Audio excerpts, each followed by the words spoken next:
Hi, and welcome to 3 Things in 3 Minutes. I'm Nersi. Today we are looking at Gods Love Dinosaurs from Pandasaurus games. It plays 2 to 5 players and plays in 45 to 60 minutes.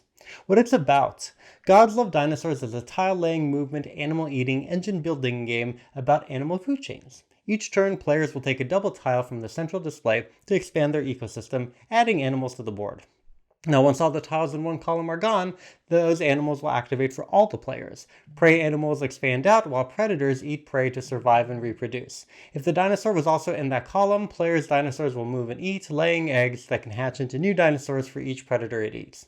Now, once all the tiles are gone, players score for their dinosaurs and dinosaur eggs, and the player with the most points wins.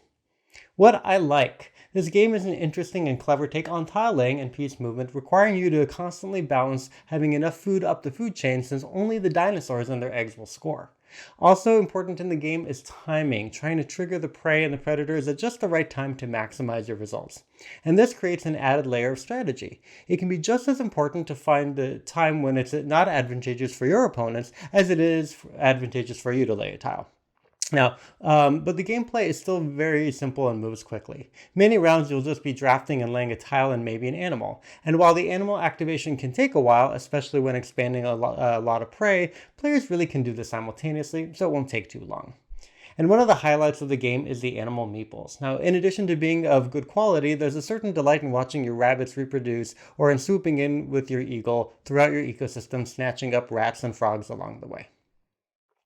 Now, points to consider: though the game moves quickly and the tile placement is important, the order of activating your animals is a bit critical, so it can feel a bit out of your control, especially at a higher player count, when player after player will activate animals in a way that will mess up with your plans.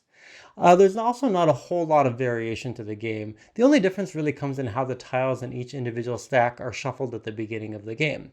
So with a lot of plays in a short period of time, this game may lose some of its novelty. And as fun as it is to lay the animal meeples out, it can feel like a little bit of cumbersome upkeep, especially when everybody's grabbing for the same pile of animals, and it can slow down an otherwise pretty zippy game.